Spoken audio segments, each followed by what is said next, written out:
Bien, entonces va de nuevo. Les comentaba que de mi parte este tema es un tema que nació hace muchos años.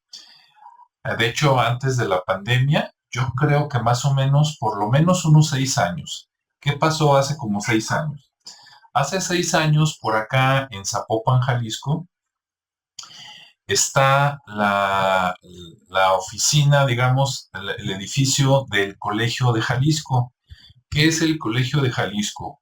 Bueno, acá en la República Mexicana, en cada uno de los estados, cada estado tiene su colegio de Michoacán, colegio de Jalisco, colegio de México, y ese colegio sirve para hacer estudios sobre la historia reciente y antigua de cada región. Entonces yo me acerqué para ver qué tenían ahí en el Colegio de Jalisco y tienen una biblioteca muy interesante que les recomiendo. Tienen una librería donde también venden libros de los estudios de historia antigua y de hecho también ofrecen cursos creo que son diplomados, maestrías y doctorados sobre la historia, ¿no? Bueno, en la biblioteca, hace como 6 años yo fui y en aquel tiempo, desde aquel tiempo yo quería hacer un video relacionado a la deformación craneal, que luego lo hice, ¿no? De hecho, creo que tengo dos videos de ese tema. Incluso creo que con Ricardo salí en uno hace ya tiempo. Si no, bueno, pues este sería el primero en conjunto. Y resulta que ahí encontré dos libros a través de internet y después fui a conocer la biblioteca para que me pudieran prestar esos libros porque no tienen préstamo externo, tienes que ir, ¿no? A la biblioteca. Está muy cerca de la Basílica de Zapopan, está más o menos como a unas 6 cuadras de la Basílica de Zapopan y está como a una cuadra del Hospital del Iste, por si alguien lo ubica, por ahí cerca de Avenida Prolongación Américas, ¿no? Bueno, entonces en aquel tiempo me llamó la atención un libro relativamente viejo del siglo pasado que hablaba de este tema, pero el tema del libro, el nombre del libro es algo así como, ahorita lo vamos a ver en pantalla, Los cráneos deformados de la isla de Sacrificios, Veracruz, México. Entonces, wow, me llamó la atención por muchas razones. Primero, porque hablaba de los cráneos deformados, tema que me encanta. Segundo, hablaba de que era en Veracruz, o sea, no era por acá de Jalisco, y de cráneos deformados en Veracruz no tenía nada de información, entonces dije va a estar interesante. Y entonces, la semana pasada o hace 2 semanas volví, todavía tenían el libro y dije, de aquí soy, ¿no? Lo platiqué con Julio y le dije, oye Julio, ¿qué te parece si hablamos de este tema? Me dijo que sí y pues allá va. Entonces, esa es la historia de mi parte, ¿no? Entonces, esto nace hace muchos años. Ahora sí, déjenme compartirles la presentación. Para los que están en YouTube, la van a ver ahí de manera directa, pero por acá en Teams voy a compartir pantalla para que lo puedan ver Julio y, y Ricardo. Ok, ahorita me dicen cuando ya lo puedan ver. ¿Listo? Sí, ya se ve. Ok. Bueno, aquí hice un PowerPoint ahí más o menos como de unas 20 diapositivas, pero las voy a lanzar así rápido. Y si al rato ustedes necesitan, ya que termine, que me regrese, con gusto lo hacemos, ¿no? Bueno, pues ese es el nombre del libro, Cráneos deformados de la isla de Sacrificios. Este libro es de 1969. Los autores son Juan Comas y Paulette Marquer y fue publicado por la UNAM, en la Universidad Nacional Autónoma de México, allá en el año 1969, ¿no? A la derecha está la portada del libro, así se ve.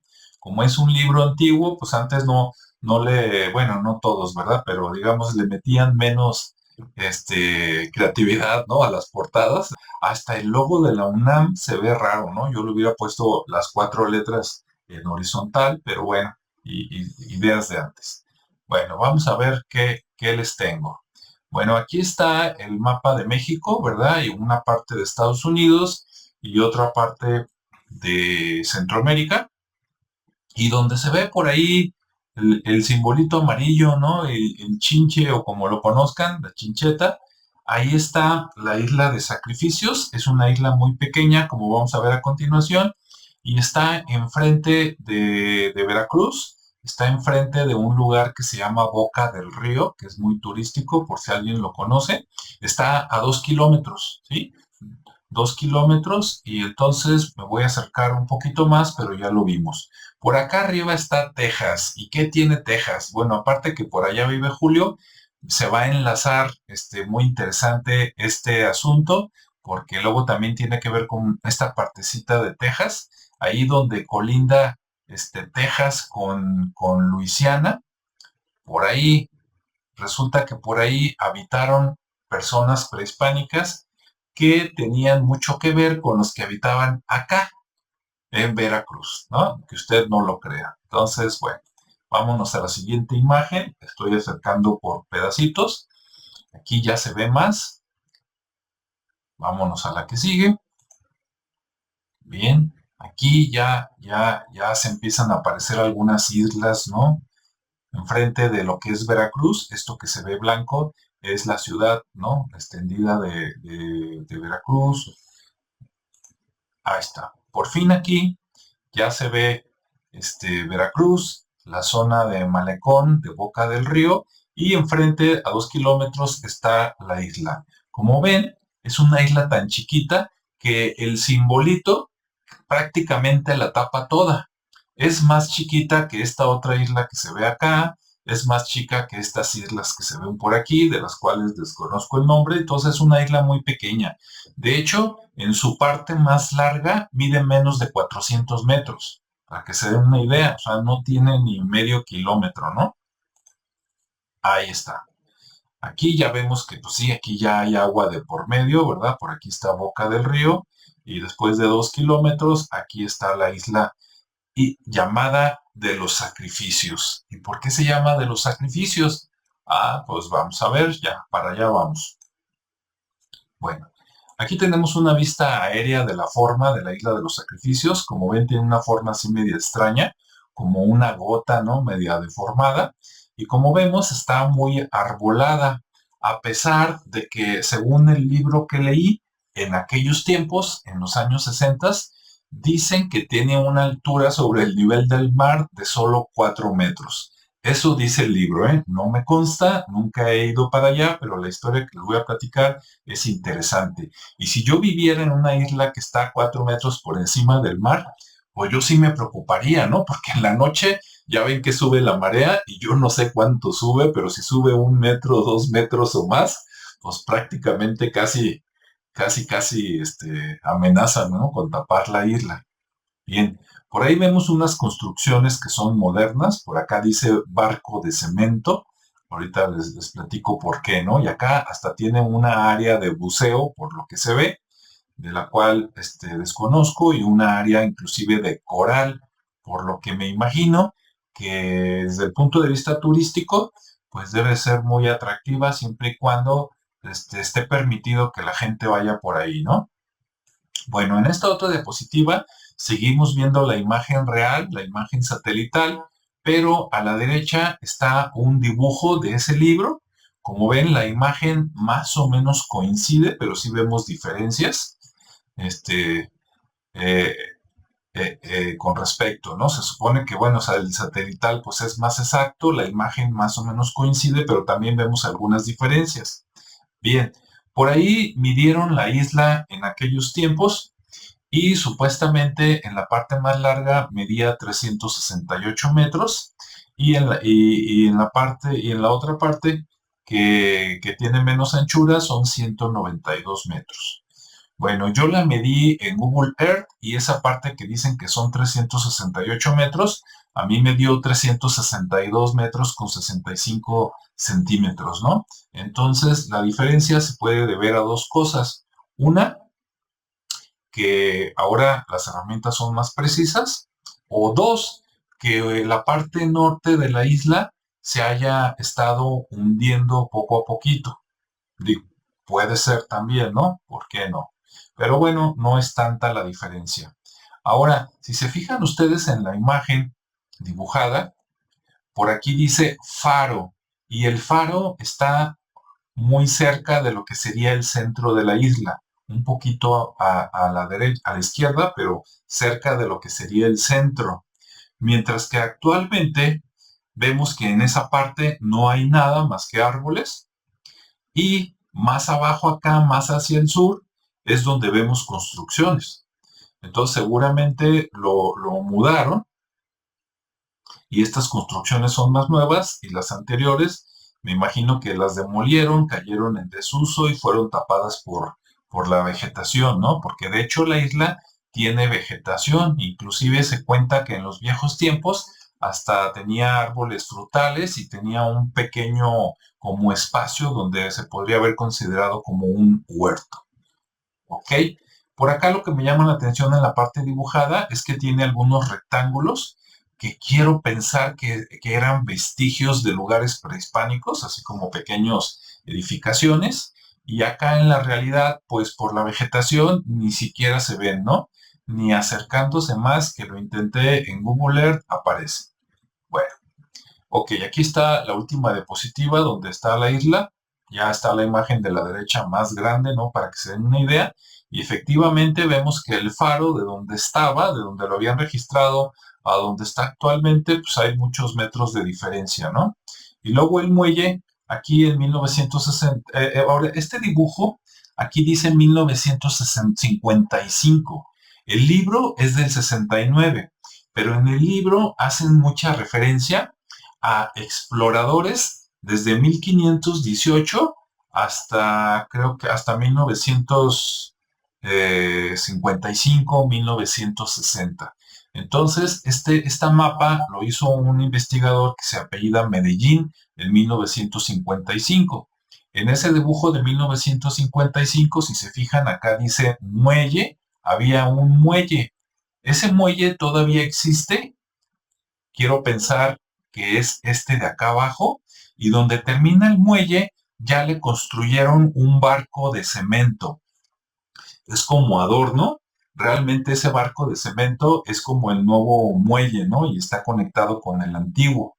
Y le hicieron otro muelle aparte acá arriba, como ven, como para llegar más rápido, me imagino que para embarcaciones más pequeñas, llegar más rápido a lo que son los edificios, ¿no?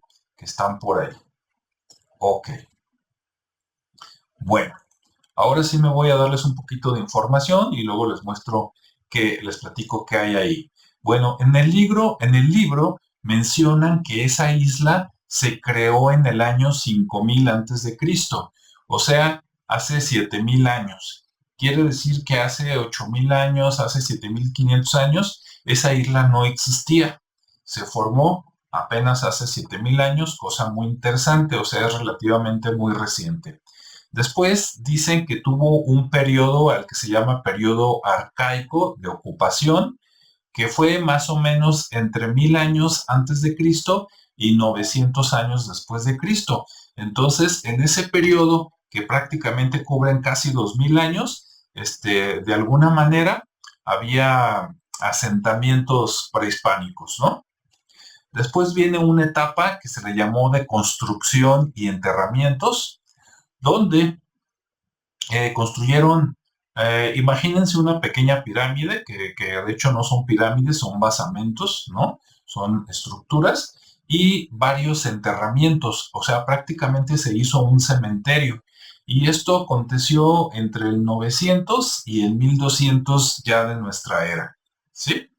Después del 1200 viene un periodo, digamos, de declive, que a lo mejor la palabra está mal usada, porque ahí no había una cultura, sino que a lo mejor había encargados y se estaban rotando para cuidar la isla, pero más bien era gente del continente, era gente de Veracruz que agarraba sus canoas, sus naves, cruzaban, se quedaban ahí, iban a lo mejor a algún evento y luego se regresaban. Y bueno, pero digamos que del 1300 al 1518, pues cada vez se usó un poquito menos y después del 1518 ya no se volvió a usar por parte de los indígenas. ¿Por qué? Pues porque llegaron los españoles, ¿no?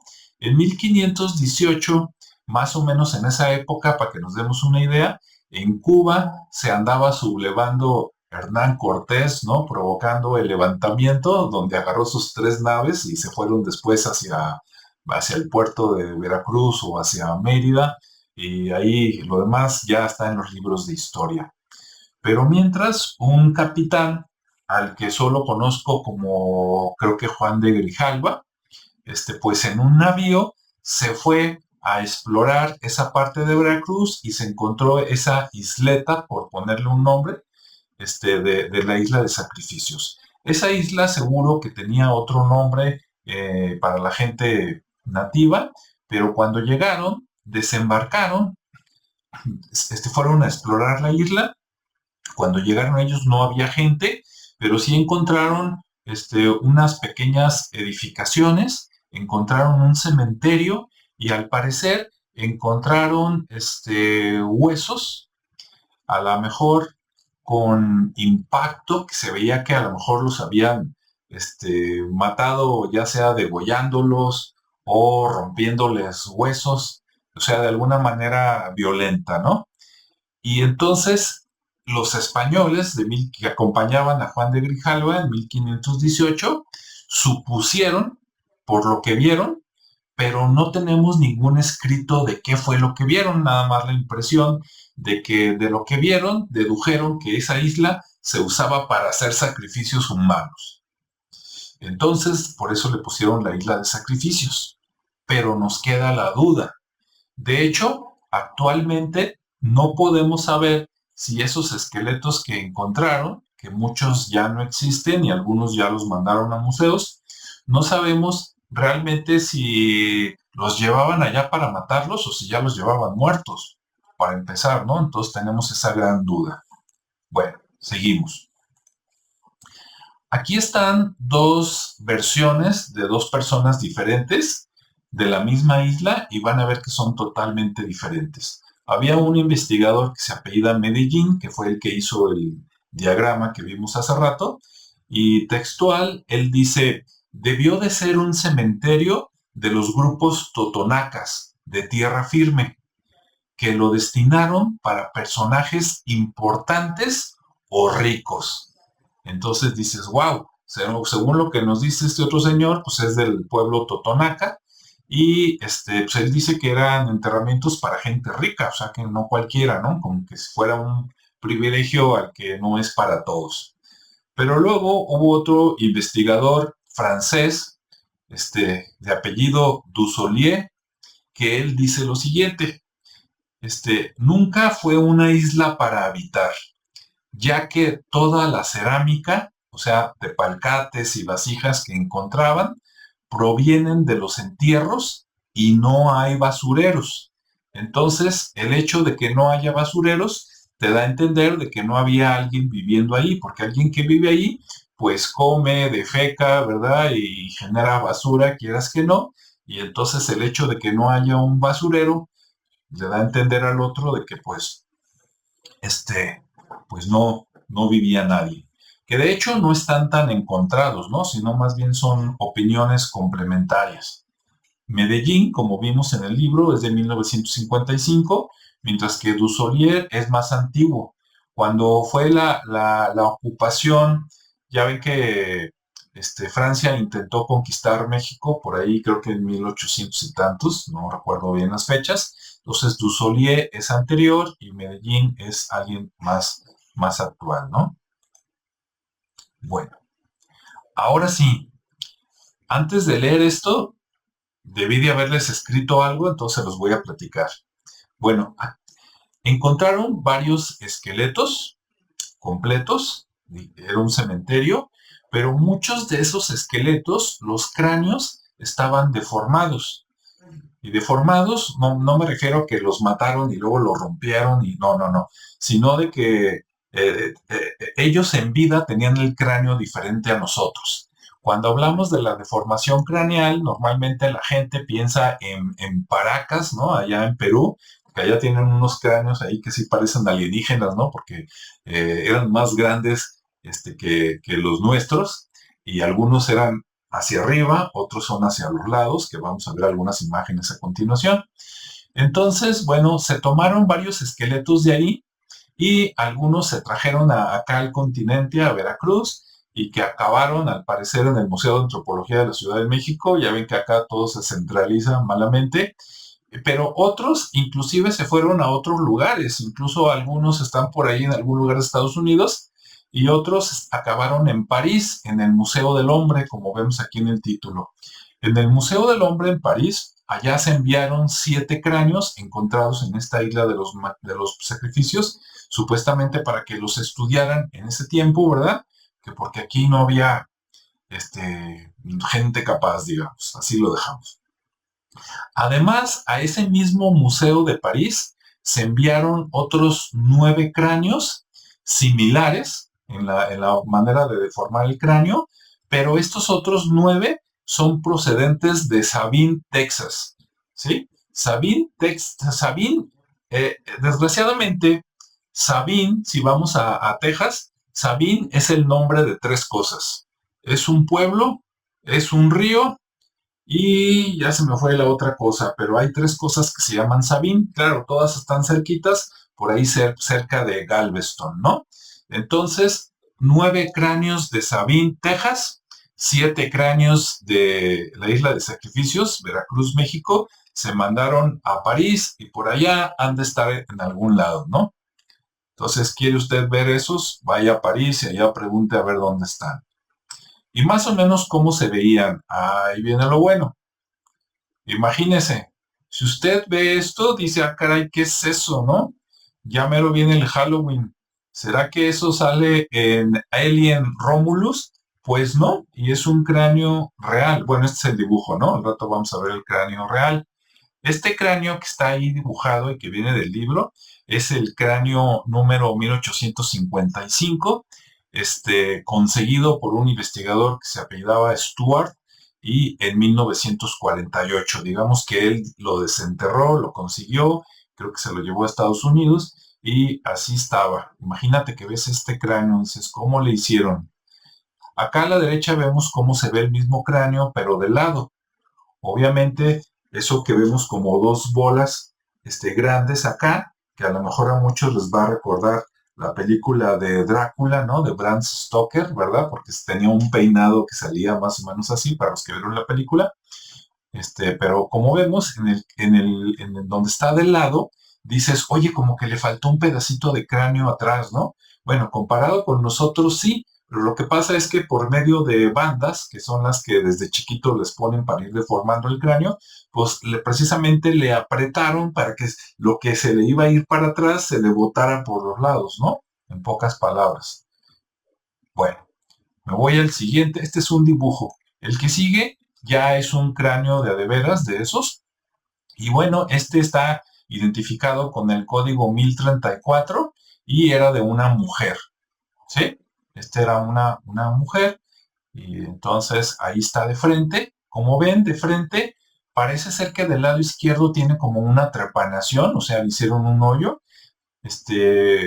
Pero no se sabe si fue, ahora sí, si dices, así la mataron, o si fue un agujero medicinal. Recordemos que muchos prehispánicos, y no nada más en América, sino en otros lados del mundo, antes de que se desarrollara la medicina, eran tan bravos que ya hacían agujeros en el cráneo, ¿no? Supuestamente para atender dolores de cabeza o vaya usted a saber, ¿no? O sea, los médicos brujos, los chamanes, ya le metían bisturí de obsidiana a la gente, ¿no? Bueno, entonces ahí está de frente. Y como ven, de frente está más hacia un lado, hacia el lado derecho de la pantalla que hacia el otro, ¿no? O sea, no, ahí vemos que definitivamente dices, no, este sí fue de formación artificial, este no es hijo de extraterrestres porque vemos asimétrico, ¿no? A la derecha no se nota tanto la deformación. Bueno, vámonos a lo siguiente rápidamente para pasarles el micrófono a mis compañeros. Aquí está el mismo cráneo desde otros ángulos. ¿Sí? Me voy al siguiente. Este es el cráneo de un hombre. Luego se ve hasta más tosco. ¿A poco no? Tú ves este cráneo y dices, no, este es hombre y estaba alto. Y este es el cráneo con código 9360 que se lo escribieron ahí en la frente también, y pues está de frente y está de lado, ¿no? Este cráneo de lado es el que viene en la portada del libro, nada más así como tema adicional. Y vemos que la mandíbula está bastante maciza, ¿no? O sea, seguramente a lo mejor allí un golpe del canelo no le hacía tanto a este señor. Bueno, vámonos al que sigue. Aquí está otro. Este también era hombre. Y aquí se le nota más en la vista de lado, ¿no?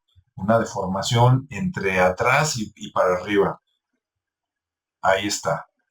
Bueno, seguimos. Está este otro. Este otro es un cráneo que tomaron de Sabine, Texas. Este no es de la Isla de Sacrificios. Pero fíjense cómo coincide mucho con este otro. No voy a regresar rápidamente. Fíjense cómo está este.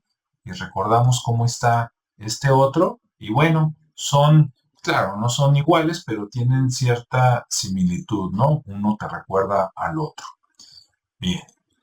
Aquí está el mismo cráneo en otros ángulos. Y ya casi termino. Y este que estamos viendo es una foto también de un cráneo. Ahí está, ¿sí? Este supongo que es de una mujer, porque aunque no dice nada por acá, si se fijan, tiene un dibujito que tiene el simbolito. Bueno, a lo mejor es una flecha, ¿verdad? Yo lo estoy malinterpretando de que es el símbolo femenino, pero bueno, este sí es de la Isla de Sacrificios. Bien, este otro que se ve blanco, este no es un cráneo, pero sí es este es de yeso, o sea que tomaron el original, ese original creo que es de los que acabaron allá en Francia, tomaron el original, me imagino que le vaciaron algo que al secarse quedaba como una goma y luego sacaban la goma y la goma fue el molde para meterle yeso y esto que estamos viendo es el yeso, pero el original, el cráneo, se veía muy parecido, ¿no? Ahí está. Y por último, pues aquí el super wow, ¿no? El que parece extraterrestre. Ah, de hecho es el mismo. Es el mismo anterior, nada más que viéndolo desde arriba, pues ya le ves la magnitud le hicieron ahora sí que forma de corazoncito, ¿no? Visto desde arriba, de pera invertida, ¿verdad? O de pompis, depende cómo le vean. Y ahí está a la derecha. Este también es de la Isla de Sacrificios. Bueno, y ya por último aquí le voy a cortar. Esto viene en el mismo libro, si no me equivoco.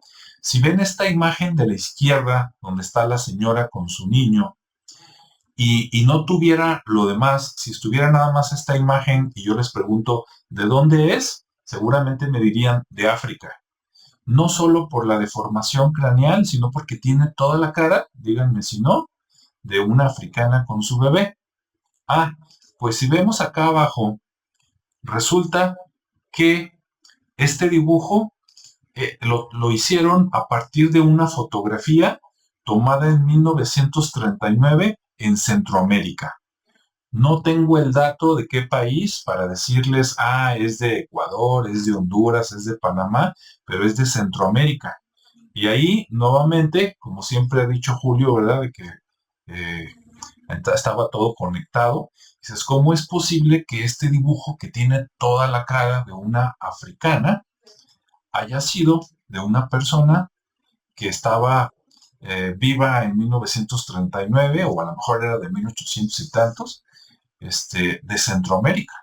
Y luego vemos el mapa de la derecha donde hay varios puntitos y esos puntitos corresponden a un mapa de donde la gente hacía deformación craneal, pero donde se tenía esa información hasta 1939. Eso quiere decir que si este mapa mundi estuviera actualizado ahorita al 2024, yo les aseguro que a lo mejor tuviera el doble de puntitos porque ya hay más lugares donde se han detectado.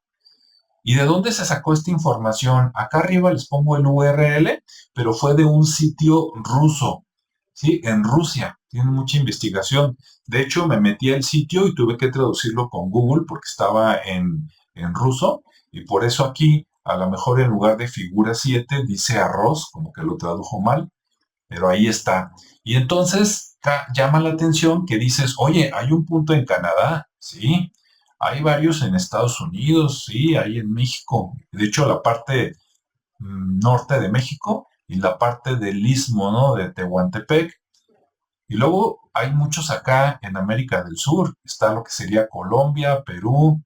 Y acá me quiero atrever a decir que pues, es Chile, ¿no? En África, pues está aquí. No sé qué estados de África estén por ahí. Pero fíjate que está lleno acá en lo que es Francia y Alemania. Inglaterra tiene puntos, ¿sí? Italia. Por acá se me va, no sé qué haya por aquí, no sé si sea Turquía o a lo mejor ando muy lejos, y luego de ahí se brinca por acá a esta parte, ya yendo acá como para India, un poquito de China, etcétera, ¿no? Y luego por acá están las Filipinas también, llenas de puntitos, ¿sí? Me llama la atención que en ese tiempo, más por acá en China, no tenga puntitos, porque lo que es Atila, los hunos y Gengis Khan, ellos también, no todos, claro, pero algunos también usaban la deformación craneal, pero a lo mejor eso se supo después de 1939 y por eso no tiene puntito, ¿no? Bueno, pues hasta ahí dejo esto y ahora sí, vuelvo, o más bien voy con los comentarios de mis compañeros. Sí, no sé si Ricardo quieras agregar algo, comentar algo de lo que tú quieras, la isla, lo que sea. Sí, claro. Digo nada, gracias. Comentaba que para no redundar en lo que ya se comentó, voy a tratar nada más algunos puntos adicionales, Sí. así algo que pudiera ser relevante o interesante. Y bueno, sobre todo de la isla, ¿no? Ya vimos ahorita la gran cantidad de imágenes que compartiste, muy, muy buenas. Y creo que ya da un poquito más de visión y contexto de lo que ocurrió aquí, ¿no? Ujú. Pero, bueno, ya hablamos de lo que son las dimensiones de la isla, que es muy pequeña. También se dice que su nombre original era Chalchihuitlapasco, Ah, o caray. lugar de la vasija de Jade, Ujú. ¿sí?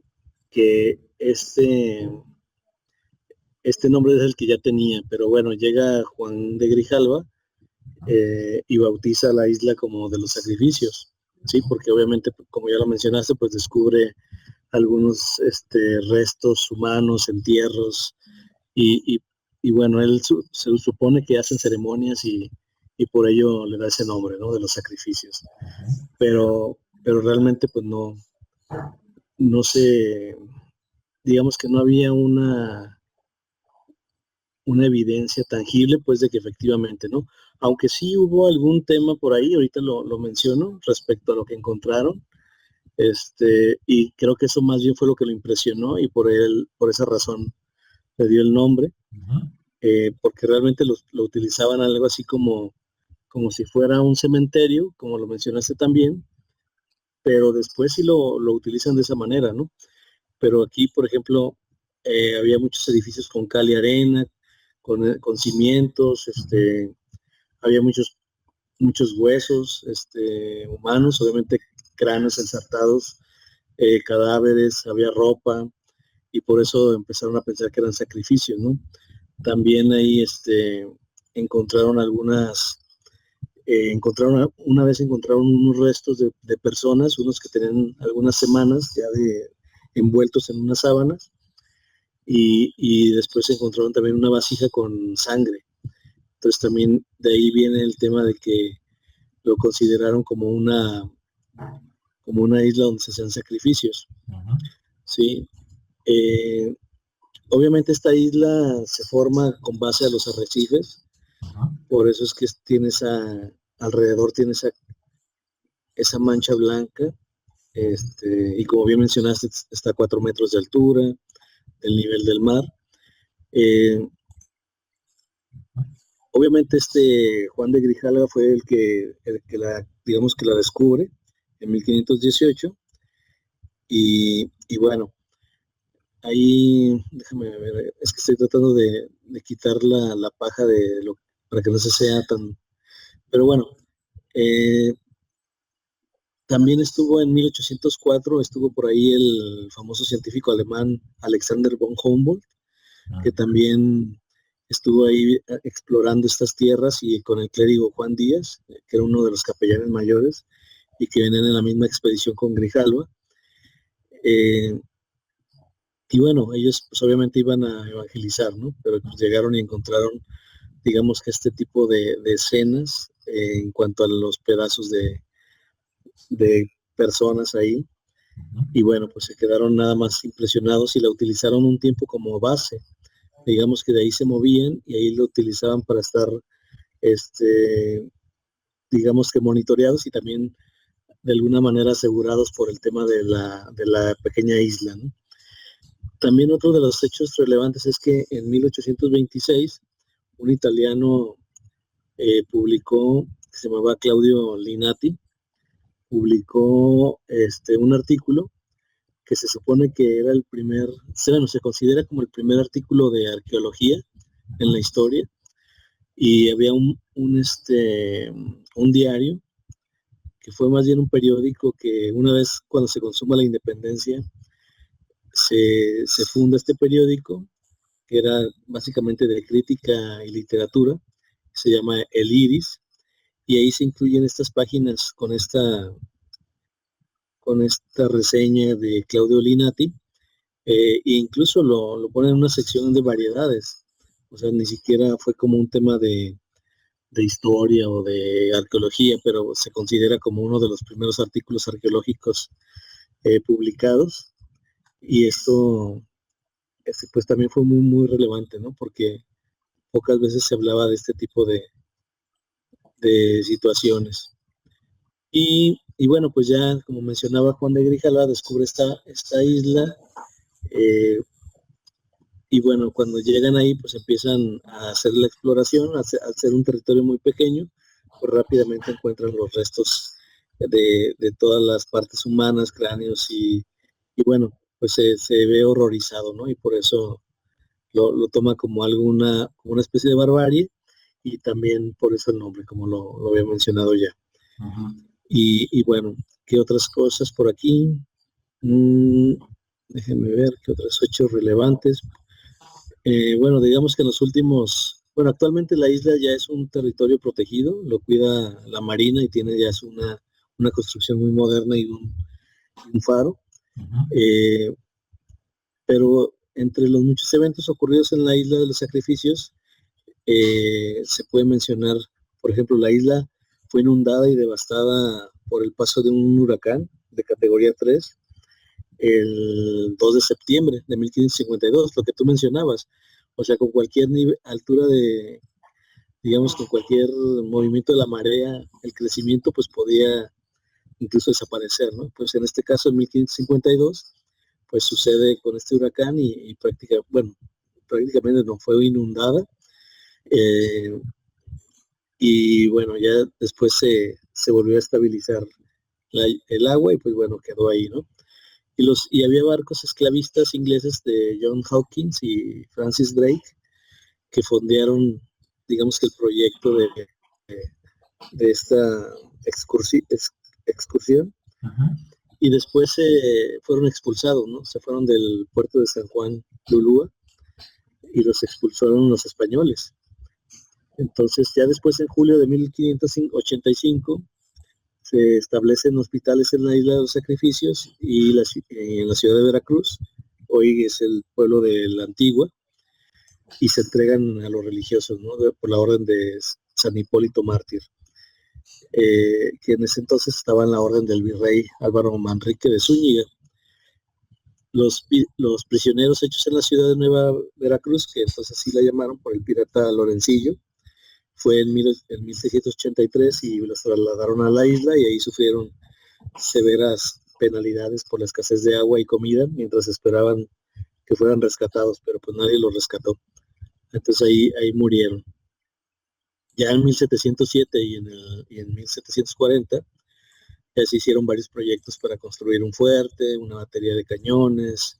Se apoyaron mucho con fuegos de San Juan de Ulúa, y bueno, de alguna manera lo rechazaron, pero ellos lo veían como una ventaja táctica, ¿no? Veían ese lugar como un punto táctico para lo que eran los enemigos de aquel entonces, que eran los ingleses y los franceses. Eh, y bueno, por eso querían muchos cañones, que aún así en Veracruz pues ya se ve por ahí algunas fortalezas, ¿no? En 1822,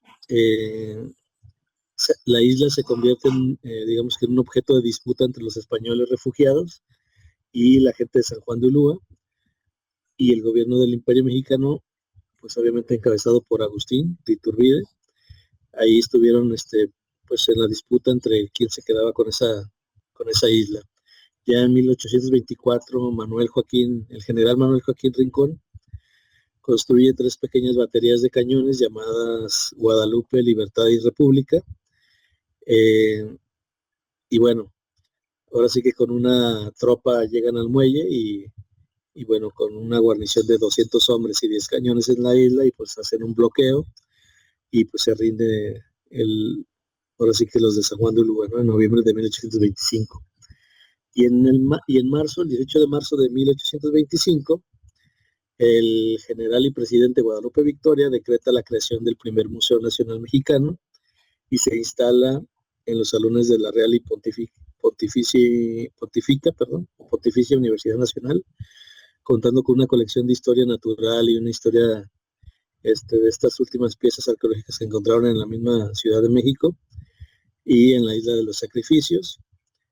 Pues se trata de lo que también habían ya documentado algunos franceses, y bueno, en el periódico, se publica en el periódico El Iris al año siguiente, ¿no? Como bien mencionaba el del italiano, pues se vuelve esa primera publicación arqueológica.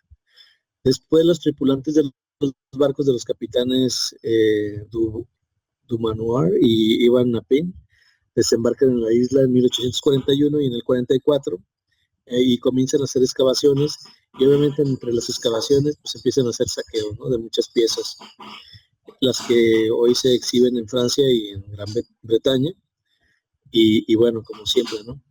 Ahí las piezas pues se regaron y pues ya cayeron en manos extranjeras, y bueno, pues ya no las hemos vuelto a ver de regreso.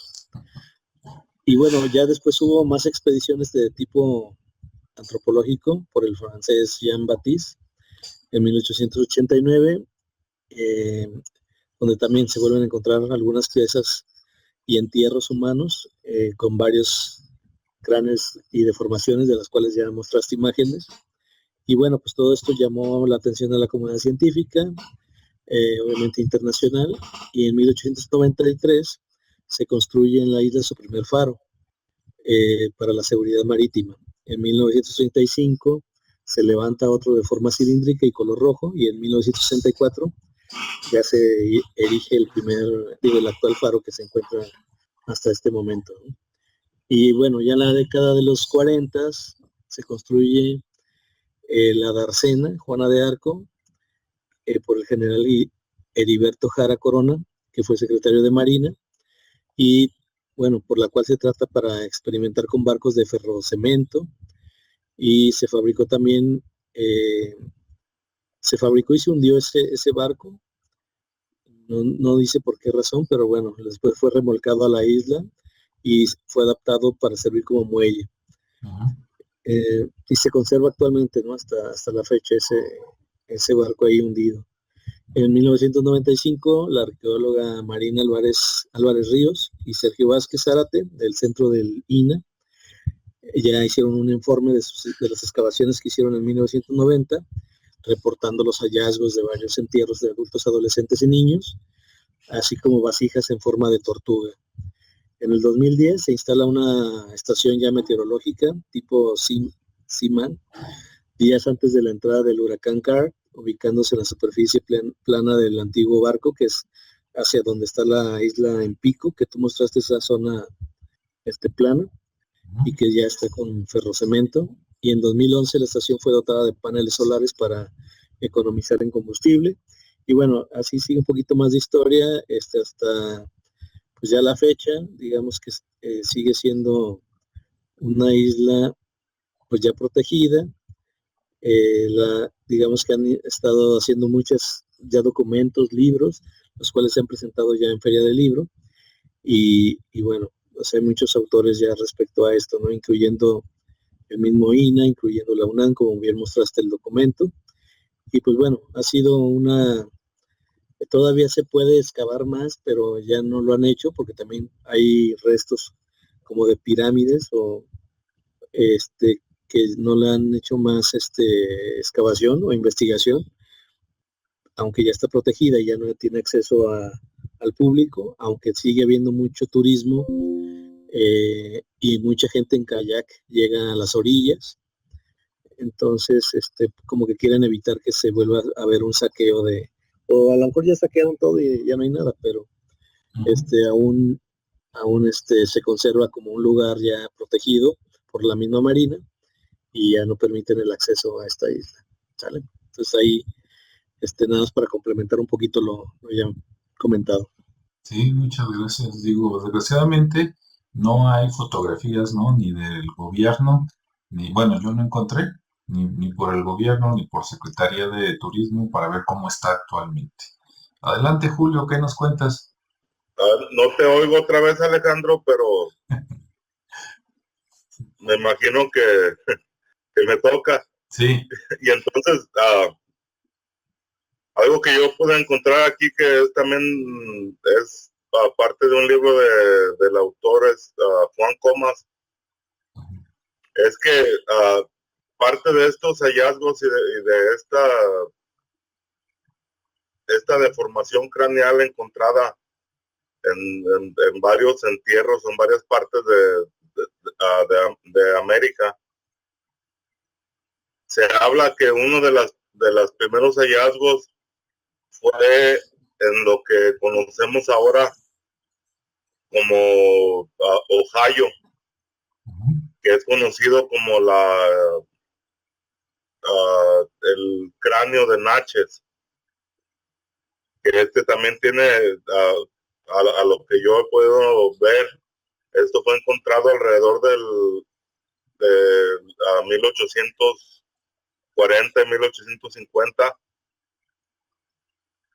en donde se dice que uno de los tipos más peculiares de deformación craneal artificial es el de los indígenas Natchez de la cuenca inferior del Mississippi, descrito por el investigador Morton, que después de esto fue tomado por Gosset, que era un antropólogo venidos de Francia, que fue el que hizo la investigación en el 1841, si no me equivoco, y que él concluyó que esta deformación él la nombró con la forma cuneiforme relevé o relevé, que él era francés, es como una relevación o una forma cuneiforme de cráneo, que después posteriormente o poco después de eso también otro historiador y antropólogo que fue Topinard, también venido de Francia, él dijo que ese tipo de deformación él la nombró con el adjetivo de fronto occipitale dressé, que era en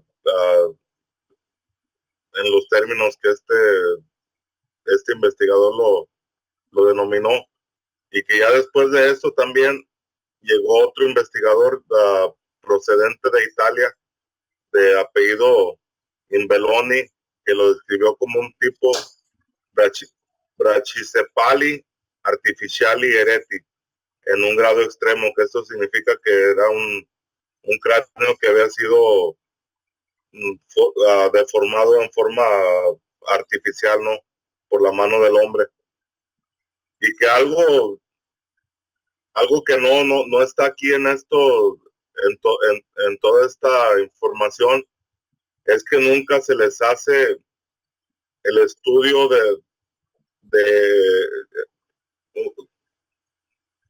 no recuerdo cómo se llama esta parte, pero por decir, el cráneo de los humanos actuales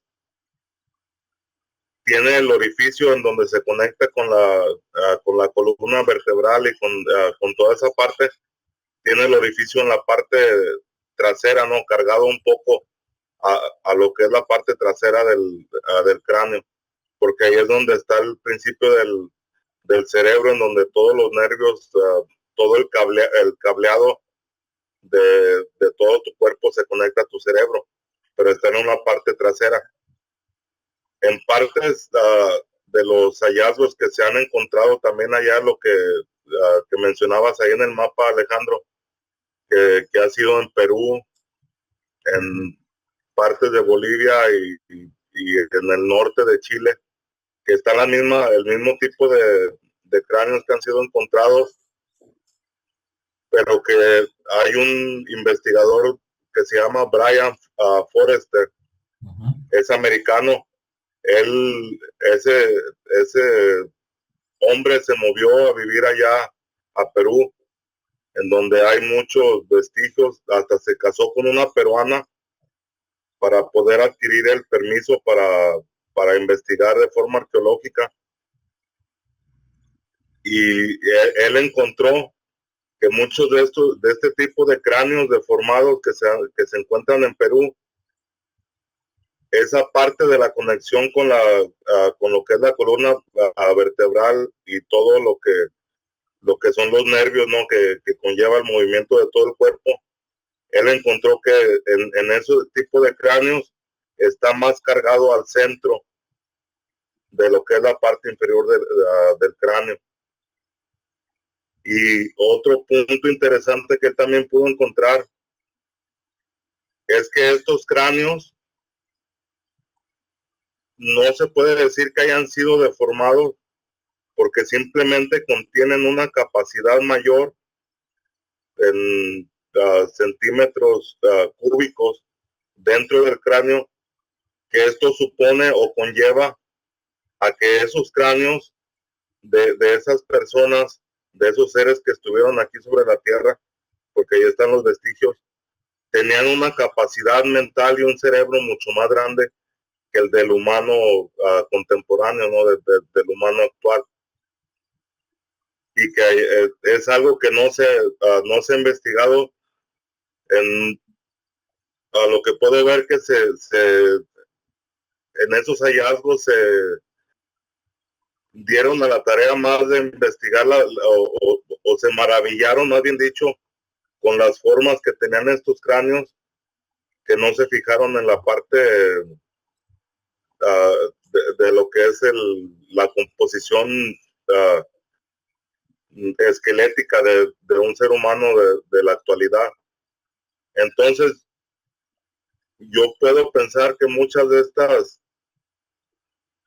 estos hallazgos no son simplemente deformaciones craneales hechas por mano del hombre, sino que esta pudiera haber sido una raza que estuvo aquí, o una forma humana que estuvo aquí anteriormente, que tenían una mentalidad, una capacidad mayor de cerebro, que esto nos hace pensar que entre más grande sea tu cerebro, pues más inteligencia puedes tener, ¿no? Y que de esto se ha encontrado en muchas partes, que yo te había mencionado que se habían encontrado muchos de este tipo de cráneos en lo que había sido también lo que conocemos ahora como Tamaulipas, a lo mismo que ahí en donde mencionaste de Sabine, aquí en Texas, cerca de Galveston. Eso viene a pertenecer a lo que es el Golfo de México, pero que aquí a lo que conlleva todo esto es que piensan que este tipo de, ya sea de formación o de personajes, personas que tenían ese tipo de cráneos, estuvieron aquí presentes en América, que más lo podemos ver en lo que fue América del Sur, y que yo en base a esto hace mucho tiempo que empecé a conocer acerca de este tipo de hallazgos, ¿no? De estos cráneos, yo me puse a hacer una investigación y llegué al punto de encontrar un PDF que hablaba de culturas antiguas de los Andes, en donde se hablaba de los gentiles, que estos gentiles, de acuerdo a lo que yo he podido encontrar, serían los restos que se han podido encontrar con este tipo de deformación craneal, que en esa podemos decir tradición oral, porque todo este escrito está basado en tradición oral y en mucha de la información de lo que de la cultura de los Andes, en donde se habla de la aparición de dos soles y una lluvia de fuego, y que todo esto habría sido causado por Dios, pero con la razón de eliminar a esta raza, que eran los gentiles. Por eso en muchas ocasiones, como el cráneo que mostraste, que tiene la forma de corazón, o sea, ahí podemos ver que es algo muy, muy difícil para poderlo deformar de una forma artificial, porque se puede ver hasta en ese dibujo que mostraste no se nota mucho, o en esa fotografía, pero en una de las que yo he visto de allá de la zona de los Andes en Perú, se encuentran, pero se puede ver la cavidad de los ojos con una diferencia, ¿no? Como que es un poco más grande, un poco más cargada hacia los lados, más alargada, y que pues eso también nos puede dar la pista, o puede llevarnos a ver que a lo mejor muchos de estos cráneos que por lo regular están en entierros, que es lo que está acá en Norteamérica, han sido encontrados en partes específicas donde se enterraba a la realeza, ¿no? Por decirlo así, para dar el contexto, a la realeza de aquellos pueblos, y que a lo mejor después, posteriormente, que estos que tenían esta deformación craneal, por decir natural, eran aquellos que se hicieron pasar como algún tipo de dioses.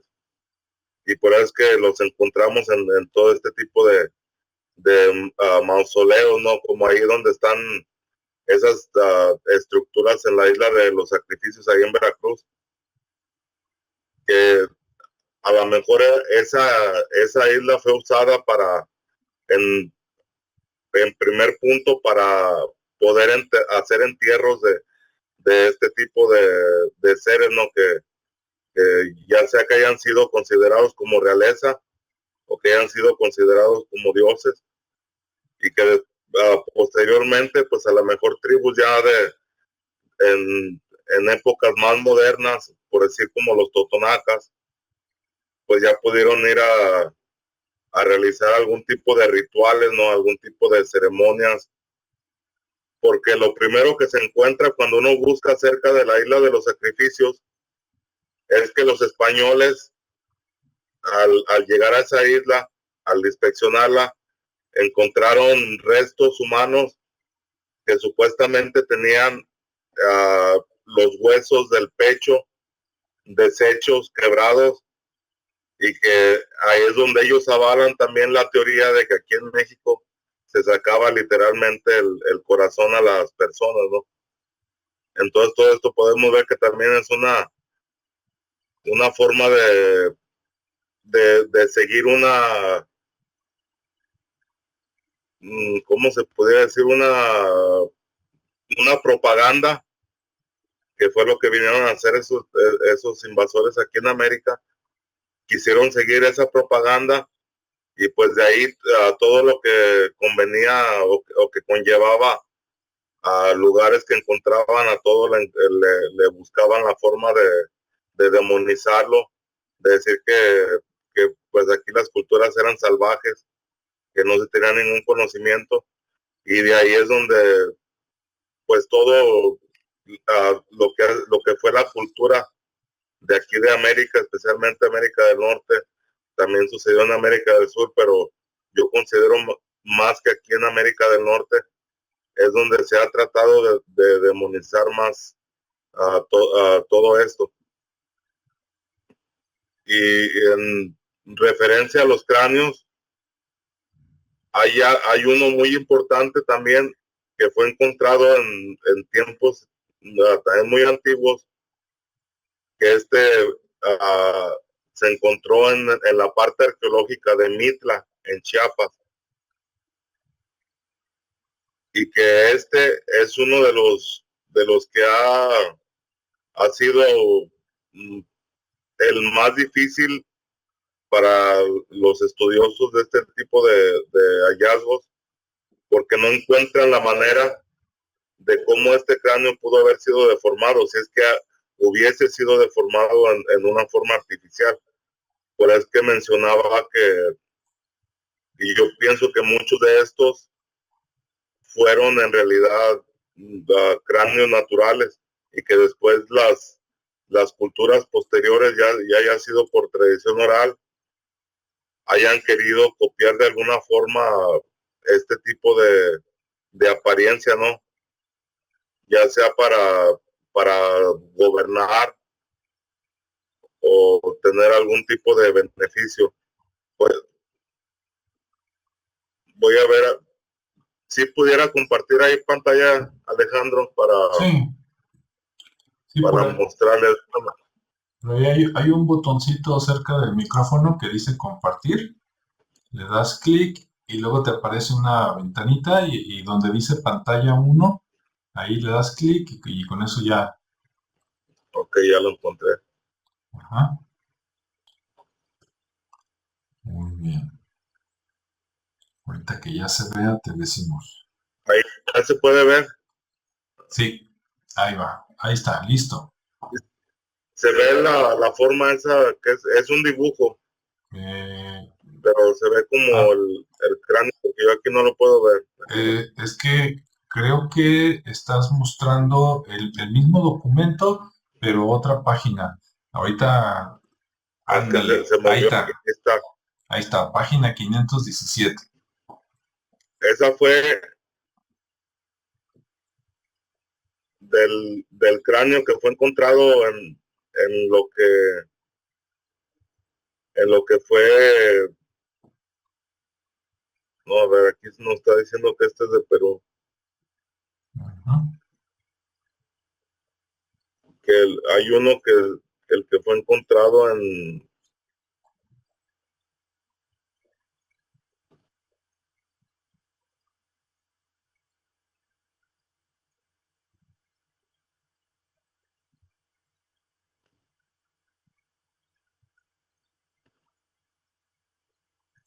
Sí, ahí va. ese es el famoso cráneo de Natchez. Ujú. Sí, Este fue el que se encontró en lo que fue lo que hoy conocemos como el estado de Ohio, aquí en ujú, Estados Unidos. ujú. Pero si, si te das cuenta, o para mí, a mi ver, ese cráneo no se ve de ninguna forma manipulado. Es como si simplemente fuera la forma original que tiene. Aquí hay unas mediciones en esta imagen, Ujú. donde aquí es donde se le dan los diferentes nombres a este cráneo, de acuerdo a lo que cada uno de los investigadores vio. Pero si lo vemos también en el dibujo, si hubiera sido usado, como dicen que se usaban tablas, aquí sobre lo que es la frente, estuviera plana completamente. Ujú. Y lo que podemos ver, esta que es una representación más correcta, no sé si se puede ver ahí el cursor, pero lo que es la Sí. frente tiene esa forma natural o sea, que solamente la naturaleza te va a dar, porque si hubiera sido con una tabla, esta partecita que está plana por encima de lo que son las cavidades de los ojos oculares, estuviera plana hasta el punto hasta donde hubiese llegado la tabla, ¿no? Pero aquí podemos ver esa curvatura natural que tiene el cráneo. Ajá. Entonces yo pienso, o esto me da la idea de que estos eran seres que tenían esta capacidad natural, o sea que nunca fue manipulada, y que ya después de eso, pues ya muchos quisieron copiarlo, ¿no? Por la razón de que a lo mejor estos seres que tenían estas formas craneales, pues simplemente eran los representantes o tenían algún cargo. No sé qué piensan ahí ustedes. ¿Quieres comentar, Ricardo?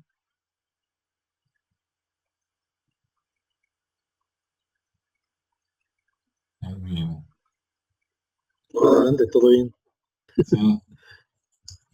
¿Cómo ves? Yo creo que, para empezar, yo creo que hubieron de las dos, ¿no? De hecho, yo no me explico si no nos ponemos a pensar que quisieron copiarle a alguien, ¿no? Para diferenciarse, ya sea por disque belleza o por decir, somos de la misma estirpe, ¿no? Yo soy pariente de aquel que estuvo por aquí.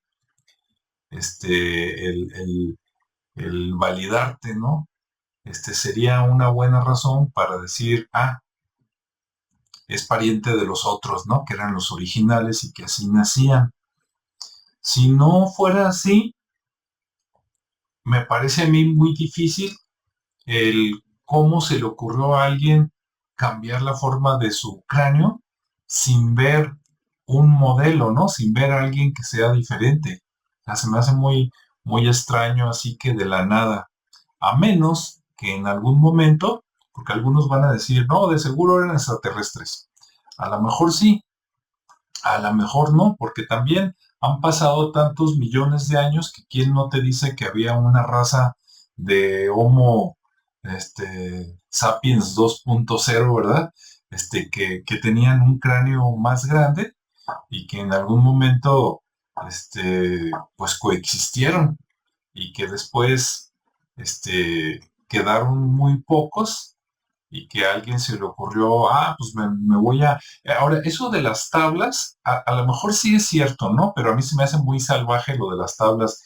Yo le voy más a las vendas que dicen que usaban, ¿no? Como tela, porque así puedes irle dando forma desde chiquito y sin que el niño, ah, como sin torturarlo, pues, en pocas palabras, ¿no? Porque si tú le pones una tabla, imagínate un bebé, porque hay dibujos. Yo dudo mucho esos dibujos, a lo mejor son ciertos, sí, pero yo dudo de que, imagínate tú agarrar un bebé que todavía no camina y ponerle una tabla aquí y otra acá atrás para que se le haga hacia arriba, ¿durante cuántas horas al día?